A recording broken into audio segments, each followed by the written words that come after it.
Good morning mga kasangkayan mo pa nga aga. I was just about to pick up a parcel na matagal nang hindi dumadating sa bahay and I nadaanan ko to. Look at this. Napakaganda place. Comment down below kung anong klaseng halaman to. Such a very beautiful shrub and a very generous bloomer. Ang ganda niya for nagawing bakod sa mga bakuran or gawing arko sa mga garden. So this is quite common in my place but I don't know what's the name of this plant. Ganyan, no?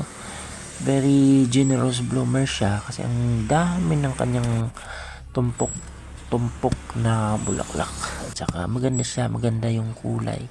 Dito lang siya sa gilid ng dinaanan ko, tapos nasa naman, di malayo dito yung delivery hub na wala namang delivery rider. So that would do it for now muna mga kasangkayan mo pa yung agay mo pa